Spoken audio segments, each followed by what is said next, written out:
Hi friends, now Vardaraja and welcome to our channel. இன்னைக்கு நம்ம episode 592 subscribers real life ghost experience தாங்க வந்து பார்க்க போறோம். நான் சொல்ற சினாரியோவை கொஞ்சம் யோசிச்சு பார்க்குறீங்களா?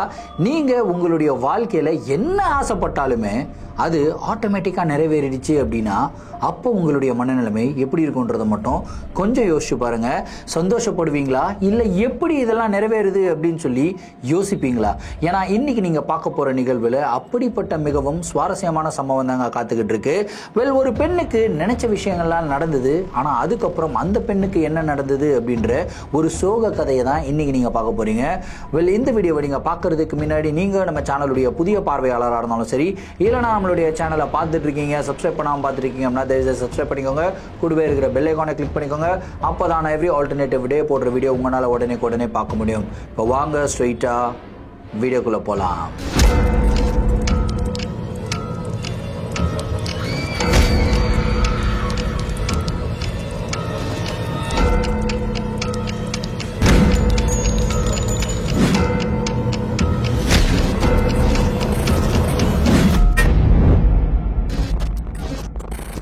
இந்த ஒரு நிகழ்வை நம்மளுக்கு ஆம்பூர்ல இருந்து முகமது அப்படின்ற ஒரு சப்ஸ்கிரைபர் மெயில் பண்ணி விட்டுருக்காருங்க. இந்த ஒரு அமானுஷமான நிகழ்வு அவருடைய மனைவி ஃபாத்திமாவுக்கு 1990s காலகட்டத்தில் நடந்ததா வந்து சொல்லியிருக்காரு. சரி, கதையுடைய ஸ்டார்ட்ல இருந்தே வர ஆரம்பிப்போமே.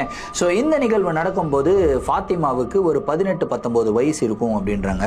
ஸோ ஃபாத்திமா வந்து அந்த டைம்ல காலேஜ் படிச்சுக்கிட்டு இருந்தாங்க. அதுக்கப்புறம் அவங்களுக்கு நிறைய தோழிகள் எல்லாம் இருந்தாங்க.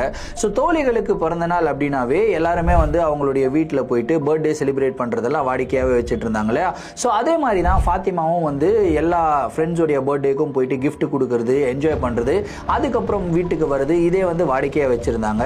ஸோ இவங்களுடைய ஒரு ஃப்ரெண்ட்ஸ் கேங் இருக்குமா, கிட்டத்தட்ட ஒரு 10-15 பேர் கொண்ட ஒரு குழு. ஸோ அந்த 10-15 பேருமே எங்க போனாலுமே ஒன்னா தான் போவாங்களாம். ஸோ ஒரு இடத்துக்கு கிளம்பி போறாங்க அப்படின்னா அவங்க ரெடி ஆயிட்டு வெயிட் பண்ணிக்கிட்டு இருப்பாங்களாம். எல்லாரும் வந்துடணும், ஒரு இடத்துல அசம்பிள் ஆயிடணும், அசம்பிள் ஆயிட்டு எல்லாரும் குரூப்பா போகலாம் அப்படின்னு சொல்லி வெயிட் பண்ணிக்கிட்டு இருப்பாங்களாம். அப்படிதான் அவங்களுடைய ஒரு தோழிக்கு வந்து பிறந்த நாளுங்க அன்னைக்கு. ஸோ நைட்டு ஒரு 7 மணிக்கு ஃபாத்திமா வந்து ரொம்ப அழகா ரெடி ஆயிடுறாங்க, நல்லா ட்ரெஸ் பண்ணிக்கிறாங்க, அத்தர் பெர்ஃப்யூம் இருக்கு இல்லையா, அதை வந்து போட்டுக்கிறாங்க, லிப்ஸ்டிக்ஸ் இந்த மாதிரி மேக்கப்லாம் போட்டுக்கிறாங்க. போட்டுட்டு அவங்களுடைய வீட்டில் வெயிட் பண்ணிக்கிட்டு இருக்காங்க. அந்த டைம்ல என்ன ஆகுதுன்னா கரண்ட் வந்து போயிடுதுங்க. ஸோ கரண்ட் போன உடனே அந்த டைம்ல 1990s 1985 இந்த மாதிரி காலகட்டத்தில் ஸோ கரண்ட் போனாவே பயங்கரமா வேர்க்கும் இல்லையா? ஸோ அந்த மாதிரி வேர்க்க ஆரம்பிச்சிருக்கு. ஐயோ மேக்கப்லாம் ஸ்பாயில் ஆகிட போது, நம்ம வீட்டுக்கு வெளியே உட்காந்துக்கலாம் அப்படின்னு சொல்லி வீட்டுக்கு வெளியே உட்காந்துருக்காங்க. ஸோ உட்காந்துருக்கும் போது அவங்களுக்கு ஒரு விதமான அன்னீசினஸ் வந்து ஃபீல் ஆகுதுங்க.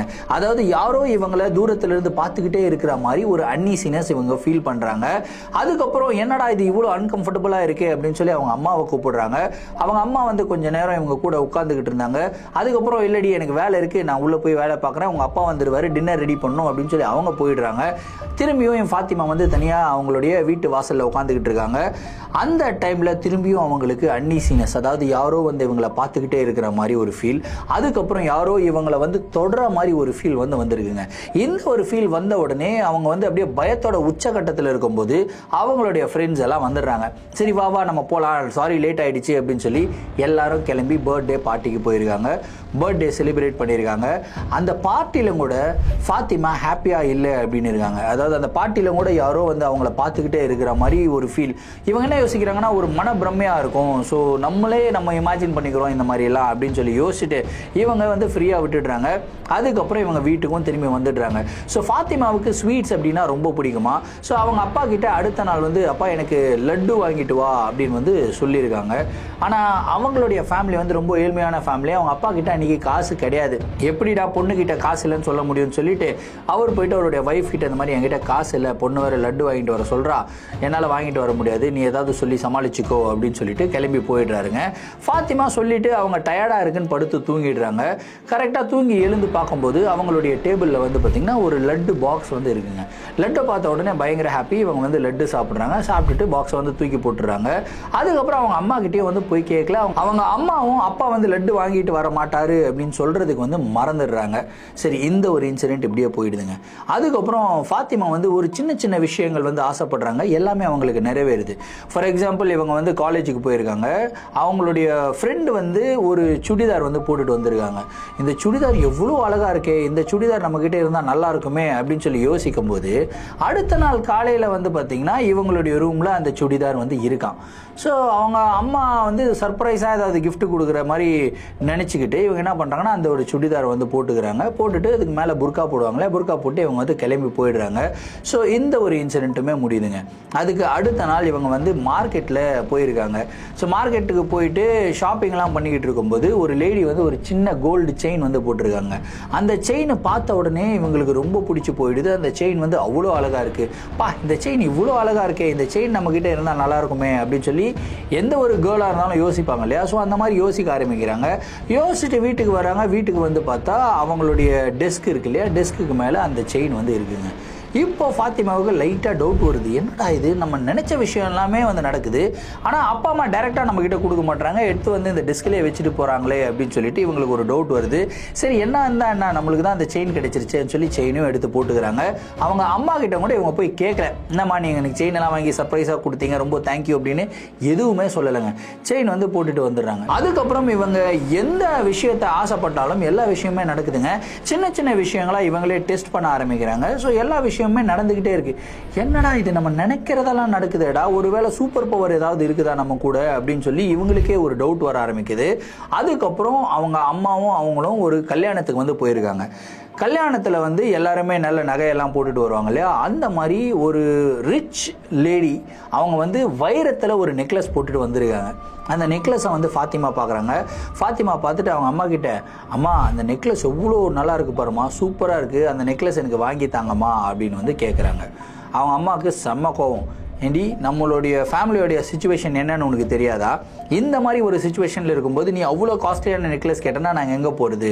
நாங்கள் ஒரு கிராம் சேர்க்கறதுக்கே இங்கே அவ்வளோ கஷ்டப்பட்டுக்கிட்டு இருக்கோம், நீ அவ்வளோ விலை உயர்ந்த நெக்லஸை கேட்குறியே, நாங்கள் எங்கே போகிறது அப்படின்னு சொல்லி திட்டுறாங்க. ஸோ ஃபாத்திமாவுக்கு லைட்டாக சேட் ஆயிடுது. சரி, ஓகேம்மா, வேணாம், நான் தான் ஏதோ கொஞ்சம் ஆசைப்பட்டுட்டேன் அப்படின்னு சொல்லிட்டு ஃபாத்திமா வந்து அன்றைக்கி நைட்டு சாப்பிடாம கூட வீட்டில் போய் படுத்துடுறாங்க. நல்லா படுத்து தூங்கிட்டு அடுத்த நாள் காலையில் எழுந்துக்கிறாங்க. எழுந்து பார்த்தா ஒரு கிஃப்ட் ரேப் பண்ணப்பட்ட ஒரு பாக்ஸ் வந்து அவங்களுடைய டெஸ்க் மேலே இருக்குது. என்னடா இது, கிஃப்ட் ரேப் பண்ணப்பட்ட பாக்ஸாக இருக்கே அப்படின்னு சொல்லி அந்த பாக்ஸை வந்து ஓப்பன் பண்ணுறாங்க. ஓப்பன் பண்ணி பார்த்தா இவங்க எந்த ஒரு நெக்லஸை ஆசைப்பட்டு கேட்டாங்களோ அந்த ஒரு நெக்லஸ், காஸ்ட்லியான அந்த ஒரு வைர நெக்லஸ் அவங்களுடைய டெஸ்க் மேலே இருக்குது. இப்போ ஃபாத்திமாவுக்கு செம்ம டவுட் வந்துடுது. ஏன்னா அவங்களுக்கு கன்ஃபார்மாக தெரிஞ்சிருச்சு, இது வரைக்கும் கேட்டது எல்லாமே சின்ன சின்ன சின்ன சின்ன பொருள்கள் எல்லாமே வந்து கிடைச்சிருச்சு, இது எல்லாமே அவங்க அம்மா வந்து செஞ்சாங்க அப்படின்னே வச்சுப்போமே.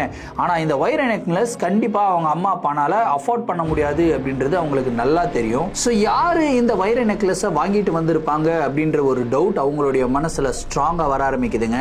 ஸோ அவங்களுடைய ரூமில் டோரை லாக் பண்ணுறாங்க. லாக் பண்ணிவிட்டு அவங்க யார் இந்த மாதிரி கிஃப்டெல்லாம் எனக்கு எடுத்துகிட்டு வந்து கொடுக்குறது, யாரா இருந்தாலும் என் முன்னாடி வாங்க அப்படின்னு சொல்லி ஃபாத்திமா வந்து பேச ஆரம்பிக்கிறாங்க. த மொமெண்ட் இந்த ஒரு டைலாக சொன்ன உடனே அவங்களுடைய ரூம்ல வந்து பார்த்தீங்கன்னா ஒரு அழகிய ஆண்மகன் அப்படின்னு சொல்லலாம். ஸோ ஒயிட் கலர் ஜுப்பா போட்டுக்கிட்டு ஒரு பார்க்கறதுக்கே செம்ம ஸ்மார்ட்டாக செம்ம அழகாக, அவ்வளோ அளவுக்கு அழகான ஒரு பையனை அவங்களுடைய லைஃப்பில் பார்த்ததே கிடையாது. அந்த மாதிரி ஒரு ஃபிகர் வந்து பார்த்திங்கன்னா அவங்களுடைய ரூமில் அவங்க முன்னாடி அப்பியர் ஆகுதுங்க. இதை பார்த்த உடனே இவங்களுக்கு செம்ம ஷாக்கு. யாரா நீ அப்படின்னு சொல்லி கேட்கும்போது அப்போ தான் ஃபாத்திமாவுக்கு ரியலைஸ் ஆகிருக்கு, அவங்க கூடவே வந்து ஒரு ஜின் வந்து இருக்குங்க. அந்த ஜின் வந்து பார்த்திங்கன்னா ஃபாத்திமாவை பார்த்து பயங்கரமாக அட்ராக்ட் ஆகிருக்கு. அதுக்கப்புறம் ஃபாத்திமாவை இம்ப்ரெஸ் பண்ணணும் அப்படின்றதுக்காக ஃபாத்திமா என்னெல்லாம் ஆசைப்படுறாங்களோ எல்லா விஷயங்களும் அந்த ஜின் வந்து கொடுத்துக்கிட்டு இருக்கு. சரி, அந்த ஜின்னு எப்படி ஃபாத்திமாவை பிடிச்சது அப்படின்னு கேட்டிங்கன்னா, ஒரு நாள் நைட்டு இருட்டில் அவங்க வெளியே உட்காந்துக்கிட்டு இருந்தாங்க. பர்ஃப்யூம்லாம் போட்டுட்டு நல்லா மேக்கப் போட்டுட்டு நல்ல வாசனையாக நல்ல அலங்காரம் பண்ணிக்கிட்டு வீட்டு வாசலில் உட்காந்துக்கிட்டு இருந்தாங்கன்னு சொன்னா இல்லையா, அந்த டைமில் அந்த ஜின் வந்து அந்த சைடு கிராஸ் பண்ணி போயிருக்குங்க. அந்த ஜின்னு போகும்போது ஃபாத்திமா வந்து பார்த்துருக்காங்க. பார்த்து ஃபாத்திமாவுடைய அழகுல மயங்கி ஃபாத்திமா கூடவே இருக்கணும் அப்படின்னு சொல்லி அந்த ஜின் வந்து ஆசைப்பட்டிருக்கு. ஆனால் அந்த ஜின்னு வந்து எப்படிப்பட்ட ஜின் அப்படின்னா, நீங்களே வந்து என் முன்னாடி வா அப்படின்னு சொன்னால் மட்டுமே தான் அந்த ஜின் வந்து உங்களுடைய கண்ணுக்கு தெரியுமா, அது வரைக்கும் அந்த ஜின் வந்து உங்கள் கூட இருக்கிறதே வந்து தெரியாது. அந்த மாதிரி ஒரு கதையை வந்து அந்த ஜின் சொல்லியிருக்குங்க. இதை கேட்ட உடனே ஃபாத்திமாவுக்கு எப்படி ரியாக்ட் பண்ணுறதுன்னு தெரியல.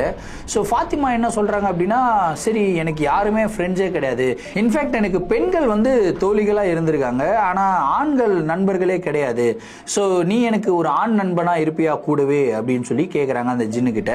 நான் கடைசி வரைக்கும் உன்னுடைய உயிர் இருக்கிற வரைக்கும் உன் கூடவே இருப்பேன் அப்படின்னு சொல்லி அந்த ஒரு ஜின்னுமே சொல்லியிருக்குங்க. ஓகே அப்படின்னு சொல்லிட்டு இவங்க வந்து அந்த ஜின்னுக்கிட்ட பேச ஆரம்பிக்கிறாங்க. அதுக்கப்புறம் இன்னொரு டவுட் என்னன்னா, இந்த ஜின் கூடவே இருக்கு, ஒருவேளை இந்த ஜின்னை வந்து வேற யாராவது பார்த்துட்டாங்க அப்படின்னா என்னை பற்றி தப்பாக நினைச்சிருவாங்களே அப்படின்னு சொல்லி பேசும்போது அந்த ஜின் வந்து சொல்லியிருக்கு, இல்லை இல்லை நான் வந்து உன்னுடைய கண்களுக்கு மட்டும்தான் தெரிவேன், அதுவும் நீ என்னை கூப்பிட்டா மட்டும்தான் உன் முன்னாடி என்னால் வர முடியும், அதுதான் என்னுடைய பவர் அப்படின்னு வந்து அந்த ஜின் சொல்லியிருக்குங்க. ஓகே அப்படின்னு சொல்லிட்டு அதுக்கு அடுத்த நாள்லேருந்து அந்த ஜின்னு கூடவே இவங்க வந்து டைம் ஸ்பெண்ட் பண்ண ஆரம்பிக்கிறாங்க. ஸோ இவங்களுக்கு அந்த ஜின்னை வந்து ஒரு நல்ல ஃப்ரெண்டாக பார்க்குறாங்க. ஆனால் அந்த ஜின் வந்து பார்த்திங்கன்னா ஃபாத்திமாவுடைய பியூட்டியில் மயங்கி ஃபாத்திமாவை ஒன் சைடாக லவ் பண்ண ஆரம்பிச்சிருக்கு. ஸோ இப்படி தான் அவங்களுடைய வாழ்க்கை வந்து போய்கிட்டே இருக்குது. கிட்டத்தட்ட ஒரு 6-7 மாதம். அந்த 6-7 மாதத்தில் செம்ம சேஞ்ச் வருங்க.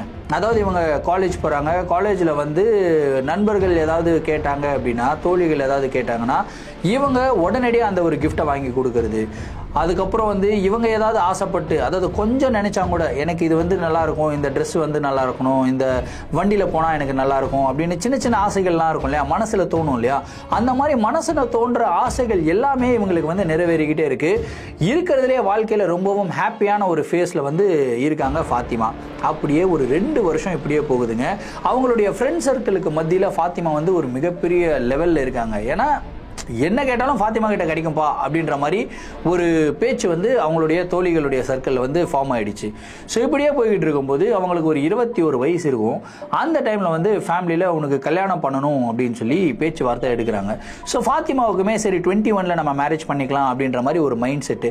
ஓகே மேரேஜ் பண்ணலாம், நீங்கள் பாருங்கள் எந்த ஒரு பையனாக இருந்தாலும் நான் கல்யாணம் பண்ணிக்கிறேன், உங்களுக்கு பிடிச்சா போதும் அப்படின்னு வந்து சொல்லிடுறாங்க.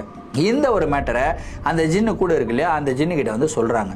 சொன்ன உடனே அந்த ஜின்னுக்கு சமக்கம், இல்லை என்னால் வந்து உன்னோட கல்யாணத்துக்கு ஒத்துக்க முடியாது அப்படின்னு சொல்லி அந்த ஜின் வந்து சொல்லுதுங்க.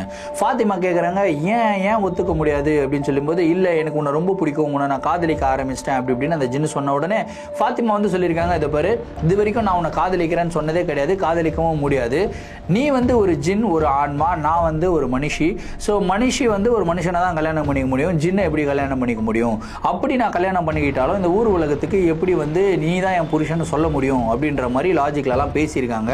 ஆனால் எவ்வளவோ பேசினாலும் அந்த ஜின் வந்து அக்செப்ட் பண்ணுறதுக்கு ரெடியாகவே இல்லை. அதுக்கப்புறம் 2 நாள் என்ன பண்ணுறாங்கன்னா, ஃபாத்திமா அந்த ஜின்னை கூப்பிடவே இல்லை, அந்த ஜின்னுக்கிட்ட பேசவுமே இல்லை. அதுக்கப்புறம் அந்த ஜின் வந்து ஃபாத்திமாவை சமாதானப்படுத்துறதுக்காக, ஃபாத்திமாவுக்கு லட்டு ரொம்ப பிடிக்கும் இல்லையா, அந்த லட்டு எடுத்துகிட்டு வந்து வைக்கிறது, இந்த மாதிரி நிறைய வேலைகள் வந்து பண்ணியிருக்குங்க. ஸோ ஃபாத்திமா ஃபைனலாக ஒரு 2 நாள் கழிச்சு, சரி வா என் முன்னாடி வா உங்ககிட்ட பேசணும் அப்படின்னு சொல்கிறாங்க. ஜின்னுமே வருது, ஜின்னுக்கிட்ட பேசுகிறாங்க, இந்த மாதிரி நான் வந்து கல்யாணம் தான் பண்ணிக்க போகிறேன், நீ வந்து என் கூடவே இருக்கணும், ஒரு ஃப்ரெண்டாக இருக்கணும், கடைசி வரைக்கும் இரு, இதுக்கு சம்மதம் அப்படின்னா நான் வந்து உன் கூட ஃப்ரெண்டாக இருப்பேன், இல்லைனா நான் இருக்க மாட்டேன் அப்படின்னு வந்து ஃபாத்திமா சொல்கிறாங்க. ஓகே என்ன இருந்தாலும் பார்த்துக்கலாம், சரி நீ கல்யாணம் பண்ணிக்கோ, நான் உன் கூடவே இருக்கிறேன் அப்படின்னு சொல்லி ஜின்னும் ஒத்துக்குச்சுங்க. அதுக்கப்புறம் ஃபாத்திமாவுக்கு வந்து கல்யாணம், அதாவது முகமது கூட வந்து கல்யாணத்தை ஃபிக்ஸ் பண்ணுறாங்க. ஸோ முகமது கூட அவங்க நிறையா டைம் ஸ்பெண்ட் பண்ண ஆரம்பிக்கிறாங்க. இந்த ஜின்னுக்கிட்ட பேசுகிற டைம் வந்து கம்மியாயிடுச்சு. ஸோ இது வந்து இந்த ஜின்னுக்கு வந்து பிடிக்காமல் இருந்ததுங்க. அதுக்கப்புறம் 2 பேருக்கும் திருமணமும் நடக்குது. திருமணம் முடிஞ்சு முதலிரவு அப்படின்னு ஒன்று வைப்பாங்க இல்லையா, ஸோ அந்த முதலிரவு வரும்போது அந்த ஜின் என்ன நினைச்சதுன்னு தெரில, அந்த ஜின்னு வந்து பயங்கர டென்ஷனில் இருந்திருக்கு. ஏன்னா அதோடைய திங்கிங் எல்லாமே ஃபாத்திமா வந்து என்னுடைய ப்ராப்பர்ட்டி நான் யாரு கூட ஷேர் பண்ண மாட்டேன் அப்படின்ற மாதிரி ஒரு திங்கிங்ல அந்த ஒரு ஜின் இருந்திருக்கு. ஸோ முதலிரவு அப்படின்னும் போது ஃபாத்திமாவுடைய லைஃப்ல இன்னொரு ஆண் வந்து பார்த்தீங்கன்னா உள்ள வராங்க அப்படின்றதும் அதனால தாங்க முடியல. ஸோ இதை வந்து எப்படியாவது கெடுக்கணுமே அப்படின்னு சொல்லி யோசிச்சுக்கிட்டே இருந்தாங்க. ஸோ முகமது வந்து மொட்டை மாடிக்கு வந்து போயிருக்காருங்க. மொட்டை மாடியிலிருந்து கரெக்டாக கீழே இறங்கி வரும்போது முகமதுடைய கால் தடிக்கு கீழே விழுகிறாரு. கால் வந்து உடஞ்சிருச்சு முகமதுக்கு. ஸோ அந்த மாதிரி ஒரு அசுப நிகழ்வு நடந்த உடனே குடும்பத்துல எல்லாம் என்ன பேசுவாங்க, நார்மலா என்னப்பா இது கல்யாணம் பண்ணி வந்திருக்கா, இப்போதான் மருமக உள்ள வந்த உடனே இந்த மாதிரி ஒரு அசுப நிகழ்வு நடந்துருச்சு, இந்த பொண்ணுக்கு ராசி இல்லையோ அப்படின்னு சொல்லி ஒரு சில பேர் பேசுவாங்க இல்லையா, தவறா பேசுவாங்க இல்லையா, அந்த மாதிரி வந்து ஃபாத்திமாவுடைய மாமியார் வீட்டில் பேச ஆரம்பிக்கிறாங்க. இது வந்து இவங்களை ரொம்பவும் ஹர்ட் பண்ணுது. இவங்க அழுதுகிட்டே வந்து அந்த ஜின்னை கூப்பிடுறாங்க. கூப்பிட்டுட்டு இந்த ஒரு நிகழ்வுக்கும் உனக்கும் ஏதாவது சம்மந்தம் இருக்கா அப்படின்னு சொல்லி ஃபாத்திமா கேட்குறாங்க. அதுக்கு அந்த ஜின் என்ன சொல்லுது அப்படின்னா, ஆமா நீ வந்து இன்னொரு ஆண் கூட இருக்கிறது வந்து என்னால் பார்க்க முடியாது, அதனால நான் தான் இந்த மாதிரி பண்ணிட்டேன் அப்படின்னு வந்து அந்த ஜின் ஒத்துக்கிட்டு இருக்குங்க. இது கேட்ட உடனே ஃபாத்திமாவுக்கு செமக்கும், இந்த மாதிரி பண்றியே என்னுடைய வாழ்க்கையே வந்து ஸ்பாயில் ஆகிடும், இப்போ பாரு என்னுடைய மாமனார் மாமியார் எல்லாருமே என்னை பற்றி தப்பாக பேச ஆரம்பிக்கிறாங்க, ஸோ இதுவே வந்து ஊர் மக்களுக்கெல்லாம் தெரிஞ்சிச்சுன்னா அவங்களுமே வந்து தப்பாக பேச ஆரம்பிப்பாங்க, எல்லாருமே நான் வந்து ராசி கெட்டவை அப்படின்னு வந்து பேசுவாங்க, எல்லாருமே என்னை வந்து திட்டி பேசுவாங்க, இதுதான் உனக்கு வேணுமா, இதுதான் நீ எனக்கு கொடுக்குற நட்பா, நட்பின் பலனா, அப்படி இப்படின்லாம் பேசுகிறாங்க. இதை கேட்ட உடனே அந்த ஜின் என்ன சொல்லுதுன்னா, சரி சரி ஒன்றும் பிரச்சனை இல்லை, இது வந்து நான் சரி பண்ணிடுறேன், இப்போவே உன்னுடைய ஹஸ்பண்டை சரி பண்ணுறேன், உடனடியாக அவனுடைய கால் மேஜிக்காக சரியாகும் பாரு, அப்படி இப்படின்னு வந்து பேச ஆரம்பிக்குது. உடனே ஃபாத்திமா சொல்கிறாங்க, எப்பா தயவு செய்து அந்த மாதிரி எதுவும் பண்ணாத, அவர் ட்ரீட்மெண்ட்டுக்கு போயிருக்காரு, ட்ரீட்மெண்ட்டில் இருக்கட்டும், ட்ரீட்மெண்ட்டெல்லாம் சரியாகிறதுக்கு அப்புறம் நாங்கள் வந்து ஒன்றா இருக்கிறோம், ஆனால் எங்களை டிஸ்டர்ப் மட்டும் பண்ணாத, ஒரு நல்ல ஃப்ரெண்டாக இருக்கிற மாதிரி இருந்தால் இரு, இல்லைனா இருக்காத அப்படின்னு வந்து சொல்கிறாங்க. இல்லை இல்லை நான் வந்து ஒரு நல்ல ஃப்ரெண்டாக உங்க கூடவே இருக்கிறேன் அப்படின்னு சொல்லிட்டு அந்த ஜின்னுமே ப்ராமிஸ் பண்ணுதுங்க. அதுக்கப்புறம் ஒரு 2 மாதம் ஆகுது அவங்க ஹஸ்பண்டுக்கு ஹீல் ஆகிறதுக்கு. 2 மாதம் கழிச்சு தான் இவங்களுக்கு வந்து ஒரு முதலிரவு நடக்குது. அந்த முதலிரவு நடக்கும்போதே அந்த ஜின் வந்து ரொம்பவும் ஆக்ரோஷமான ஒரு நிலையில் இருந்திருக்கு. அந்த ஜின்னால அந்த ஒரு விஷயத்தை பார்க்கவே முடியல, ஏன்னா ஃபாத்திமாவை இன்னொருத்தர் கூட பார்க்க முடியல, அந்த அளவுக்கு அந்த ஜின் வந்து ஃபாத்திமா மேலே அட்ராக்ஷன் வச்சிருக்கு. ஸோ அடுத்த நாள் ஃபாத்திமா கிட்ட பேசாம கோவப்பட்டு சண்டை போட ஆரம்பிக்குது. ஃபாத்திமா திரும்பியும் கிளியர் பண்றாங்க, இதை பாரு நீ என் கூட இருக்க, நான் வந்து உன்னை ஃப்ரெண்டா மட்டும் தான் ட்ரீட் பண்றேன், இந்த மாதிரி இருந்தனா எப்படி, அதுக்கப்புறம் நான் உன்னை கூப்பிடவே மாட்டேன் அப்படின்னு சொன்னதுக்கப்புறம் இல்லை இல்லை அப்படிலாம் பண்ணாத, நான் என்னுடைய எமோஷன்ஸ் கொஞ்சம் ஓவர் ஆயிடுச்சு, நான் வந்து கண்ட்ரோல் பண்ணிக்கிறேன் அப்படின்ற மாதிரி அந்த ஜின் வந்து பேசியிருக்குங்க. இப்படியே கிட்டத்தட்ட ஒரு 3 மாதம் போகுது. இந்த 3 மாசத்துல ஃபாத்திமா வந்து பிரெக்னென்ட் ஆகுறாங்க. இது வந்து இன்னமும் பிரச்சனை அந்த ஜின்னுக்கு, ஏன்னா அவங்களுடைய பியூட்டி போயிடும் அப்படின்னு சொல்லி பயப்பட ஆரம்பிக்குது. ஸோ வேற விதமான வேலைகள் எல்லாமே பண்ண ஆரம்பிக்குது. இது வந்து ஃபாத்திமாவுக்கு தெரிய வருது. அதுக்கப்புறம் இன்னமும் கொஞ்சம் டைம் வந்து இந்த ஜின்னு கிட்ட பேசினா கொஞ்சம் சமாதானப்படும் அப்படின்னு சொல்லிட்டு இன்னமும் கொஞ்சம் நேரம் ஜின்னு கிட்ட பேச ஆரம்பிக்கிறாங்க. அதுக்கப்புறம் லைட்டா அந்த ஜின் வந்து சமாதானப்பட ஆரம்பிக்குதுங்க. அப்படியே போகுது. இதுக்கு நடுவில் ஃபாத்திமாவுடைய ஹஸ்பண்டுக்கு வந்து ஒரு 4 சிஸ்டர்ஸ் இருப்பாங்களாம். அவங்க கல்யாணம் பண்ணிட்டு போகிற குடும்பம் கூட ரொம்ப வெல்தியான ஒரு ஃபேமிலியெல்லாம் கிடையாது, ரொம்ப நார்மலான ஒரு ஃபேமிலி தான். ஸோ அந்த மாதிரி ஃபேமிலியில் பொண்களுக்கு வந்து பார்த்திங்கன்னா யாராக இருந்தாலும் சரி, பொண்ணாக இருந்தாலும் ஆணாக இருந்தாலும் கேட்ட உடனே எல்லா விஷயங்களும் கிடைச்சிடாது இல்லையா. ஸோ அந்த மாதிரி ஒரு சுச்சுவேஷனில் தான் அவங்களுடைய குடும்பமும் இருக்குது. ஸோ அந்த 4 சின்ன பொண்ணுங்களும் வந்து இந்த மாதிரி அண்ணி வந்து எதுவுமே கேட்டாலும் அவங்க வீட்டில் வாங்கி கொடுத்துட்றாங்க, அவங்க அண்ணி வச்சிருக்கிற ட்ரெஸ் எல்லாம் சூப்பராக இருக்குது, நகைலாம் சூப்பராக இருக்குது அப்படின்னு சொல்லிட்டு பேசிக்கிட்டே இருந்திருக்காங்க. ஒரு நாள் அந்த பொண்ணுக்கிட்ட போய் கேட்குறாங்க, சின்ன பொண்ணு ஒன்று இருக்கும், ஒரு 10 வயசு பொண்ணு, உனக்கு என்னமா வேணும், உனக்கு ஏதாவது ஆசையா அப்படின்னு சொல்லி கேட்கும்போது, அண்ணி எனக்கு இந்த மாதிரி ட்ரெஸ் இருந்தால் நல்லாயிருக்கும் அப்படின்னு வந்து சொல்கிறாங்க. அடுத்த நாளே வந்து பார்த்தீங்கன்னா அந்த பொண்ணுக்கு அந்த ட்ரெஸ் வந்துடுது. இது வந்து அந்த பொண்ணு இன்னொரு பொண்ணுக்கிட்ட போய் சொல்லுது. அந்த பொண்ணு அண்ணி எனக்கு இந்த செயின் இருந்தால் நல்லாயிருக்கும் அப்படின்னு சொல்லி கேட்குறாங்க. அதுக்கு அடுத்த நாளே அந்த பொண்ணுக்கும் அந்த செயின்.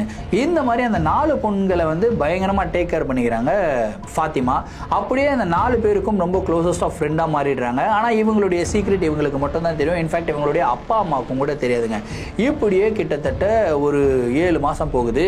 ஃபாத்திமா வந்து நிறைய மாத கர்ப்பிணி ஆகிடுறாங்க. அதாவது அடுத்த மாதம் வந்து அவங்களுக்கு டெலிவரி, 9 மாதம் ஆயிடுச்சு அவங்களுக்கு. ஸோ டெலிவரியின் போது அவங்க ரொம்பவும் கஷ்டப்படுறாங்க. அதுக்கப்புறம் அவங்களுக்கு ஒரு நார்மல் பேபி வந்து டெலிவரி ஆகுது, ஒரு ஆண் குழந்தை. அந்த ஆண் குழந்தை பார்க்கறதுக்கு எப்படி இருக்குன்னா, அச்சு அசல அப்படியே அந்த ஜின் வந்து சின்ன குழந்தையா வந்தால் எப்படி இருக்குமோ அதே மாதிரி இருக்கு. ஃபாத்திமாவுக்கு செம்ம டவுட்டு, என்ன இது இப்படி இருக்கே அப்படின்னு சொல்லி அந்த ஜின்னு கிட்ட கேட்கும்போது, இல்லை நீ வந்து உன் ஹஸ்பண்டு கூட இருக்கிறத என்னால் பார்க்க முடியல, நான் வந்து உன் கூட ஃப்ரெண்டாக தான் இருந்தேன், ஆனால் அந்த ஒரு உணர்ச்சிகள் என்னால் கண்ட்ரோல் பண்ண முடியல, ஸோ நான் வந்து என்னுடைய குழந்தைய உனக்கு கொடுக்கணும்னு சொல்லி உன் ஹஸ்பண்டோட உருவில் வந்து உன் கூட வந்து உடலுறவு வச்சுக்கிட்டேன், அதுக்கப்புறம் என்னுடைய குழந்தை தான் இது அப்படின்னு சொல்லி அந்த ஜின்னு சொல்லுதுங்க. இதை சொன்ன உடனே ஃபாத்திமாவுக்கு செம கோவம், ஏன்னா அவங்க ஹஸ்பண்டை சீட் பண்ணிட்ட மாதிரி அவங்களுக்கு ஒரு ஃபீல். இதுக்கப்புறம் என்னுடைய மூஞ்சிலே முழிக்காத, இதுக்கப்புறம் நான் உன்னை கூப்பிடவும் மாட்டேன் அப்படின்னு சொல்லிட்டு ஃபாத்திமா ஒரு ஸ்டாண்ட் எடுக்கிறாங்க. ஸ்டாண்ட் எடுத்துட்டு அடுத்த 3 மாசத்துக்கு வந்து பார்த்தீங்கன்னா அந்த ஜின்னு வந்து என்னென்னமோ பண்ணுது. இவங்க வந்து எதுவுமே பேசல, அந்த ஜின்னை கூப்பிடல, அந்த ஜின்னுக்கிட்ட பேசல. அங்கங்கே போகும்போது அந்த ஜின் வந்து சாரி அப்படின்னு சொல்லி செவுத்துல எழுதி வைக்கிறது, இந்த மாதிரி நிறைய வேலைகள் எல்லாம் பண்ணியிருக்கு. ஆனால் அந்த குழந்தைய என்ன பண்ணுறது, குழந்தைய வந்து இவங்களால தூக்கி போட முடியாது, குழந்தை வந்து தன்னுடைய குழந்தை தானே. ஸோ அந்த குழந்தைய வந்து ப்ராப்பராக பார்த்துக்கிறாங்க. ஸோ இப்படியே வந்து போய்கிட்டே இருக்கு. ஒரு நாள் என்ன ஆகுதுன்னா, அந்த ஜின் வந்து ரொம்பவும் கோவப்பட்டு அவங்களுடைய வீட்டில் இருக்கிறவங்களெல்லாம் ஹார்ம் பண்ண ஆரம்பிக்குது. ஃபர்ஸ்ட் அவங்களோட மாமனாரை வந்து போட்டு தள்ளுது. அதுக்கப்புறம் அவங்க மாமியார் வந்து கால் உடைஞ்சு படுத்து கிடக்குறாங்க. அதுக்கப்புறம் அந்த 4 தங்கச்சிங்க இருக்காங்க, இருக்காங்களா, ஹஸ்பண்டோட தங்கச்சிங்க, அவங்க ஒருத்தருக்குமே வந்து பார்த்தீங்கன்னா உடம்பு சரியில்லாமல் போகுது. இது எல்லாமே இந்த ஜின்னு தான் பண்ணுது அப்படின்னு சொல்லி இவங்க தெரிஞ்சுக்கிறாங்க. திரும்பியும் ஒரு நாள் என்ன பண்ணுறாங்கன்னா ரூமுக்குள்ளே போயிட்டு அந்த ஜின்னை கூப்பிடுறாங்க. அந்த ஜின் வந்து வருது. ஏன் என்கிட்ட பேச மாட்டேங்கிற, என்கிட்ட பேசாமல் இருந்தனா இந்த மாதிரி எல்லா விபரீதமான விஷயங்களும் உனக்கு நடக்கும் அப்படின்னு வந்து மிரட்டுதுங்க. மிரட்டினாலும் ஃபாத்திமா என்ன சொல்கிறாங்கன்னா, இதுக்கப்புறம் நீ என்ன மிரட்டினாலும் சரி, என்ன பண்ணினாலும் சரி, நான் வந்து உங்ககிட்ட பேச மாட்டேன், உங்க கூட பழக மாட்டேன், அவ்வளோதான், எண்ட் இஸ் எண்ட் அப்படின்னு சொல்லிட்டு அந்த ஒரு கான்வர்சேஷனை முடிச்சிடுறாங்க. அதுக்கப்புறம் இவங்களுடைய லைஃபே டோட்டலாக புரண்டுருச்சு அப்படின்னு சொல்லலாம். அது வரைக்கும் ஃபாத்திமா எவ்வளோ அழகாக இருப்பாங்க. அதுக்கப்புறம் அவங்க நடந்து வந்தாலே அவங்களுடைய உடம்புல இருந்து ஒரு விதமான நறுமணம் வரும் அப்படின்னு சொல்லலாம். அவ்வளோ அளவுக்கு பிளசண்டா இருக்குமா அந்த ஸ்மெல்லு. ஆனால் நாளாக நாளாக அவங்களுடைய அழகு அப்படியே போக ஆரம்பிக்குது. அவங்க நடந்து வந்தாலே கிட்டத்தட்ட ஒரு 15 நாள் குளிக்காம இருந்தால் ஒரு நாத்தம் அடிக்கும் இல்லையா, அந்த மாதிரி வந்து நாத்தம் அடிக்க ஆரம்பிக்குது. ஒரு நாள் அவங்களுடைய ரூம் வந்து கிளீன் பண்ணிட்டு வெளியே போகிறாங்க. திரும்பி உள்ளே வந்து பார்க்கும்போது ரூம் ஃபுல்லாக குப்பை. என்னடா இது இப்போ தான் க்ளீன் பண்ணிட்டு போனேன்னே திரும்பி இவ்வளோ குப்பையாக இருக்கேன்னு சொல்லி திரும்பியும் பெருக்கிட்டு திரும்பி வெளியே போகிறாங்க. வெளியே போயிட்டு உள்ளே வந்தால் திரும்பியும் குப்பை. என்னடா இது அப்படின்னு சொல்லிட்டு திரும்பியும் பெருக்கிறாங்க. அதுக்கப்புறம் துவைச்சு வந்து துணியை காய போடுறாங்க. காய போட்ட துணியை வந்து எடுக்கலான்னு போகும்போது துவைச்ச துணி எல்லாமே திரும்பியும் அழுக்காக இருக்குங்க. திரும்பியும் உட்காந்து துணி துவைக்கிற மாதிரி இருக்கு. ஸோ இவங்களுடைய எல்லா வேலைகளும், அன்றாட வேலைகளும் கிட்டத்தட்ட 4 வாட்டி 5 வாட்டி பண்ண வேண்டிய மாதிரி ஆயிடுச்சு. சமைக்கிறாங்க, சமையல் வந்து கெட்டு போயிடுது. திடீர்னு வந்து சமையலில் பல்லி விழுந்துருது. அதுக்கப்புறம் அதை தூக்கி கூட்டிட்டு திரும்பியும் சமைக்கிற மாதிரி இருக்கு. ஸோ இந்த மாதிரி நிகழ்வுகள் எல்லாம் ரெகுலராக நடந்த உடனே இவங்களுக்கு இதுவே வந்து ஒரு மென்டல் ட்ராமாவா வந்து மாறிடுச்சு. ஐயோ என்னடா இது இவ்வளோ மென்டல் ட்ராமாவா மாறிடுச்சு அப்படின்னு சொல்லி இந்த ஒரு விஷயத்தை யார்கிட்ட அதை ஷேர் பண்ணணும்னு சொல்லிட்டு அவங்க அம்மா கிட்ட இப்போதான் வந்து அந்த விஷயத்த சொல்றாங்க. எப்போ கிட்டத்தட்ட ஒரு 4-5 வருஷம் கழிச்சு தான் இந்த விஷயத்த சொல்றாங்க. ஸ்டார்டிங்ல இருந்து எண்டு வரைக்கும் இன்றைய தேதி வரைக்கும் என்ன நடந்தது அப்படின்ற எல்லா விஷயத்தையும் சொல்றாங்க. அவங்க அம்மா இதை கேட்டு செம்ம ஷாக்கு, செம்ம அடி அடிச்சிருக்காங்க ஃபாத்திமாவை.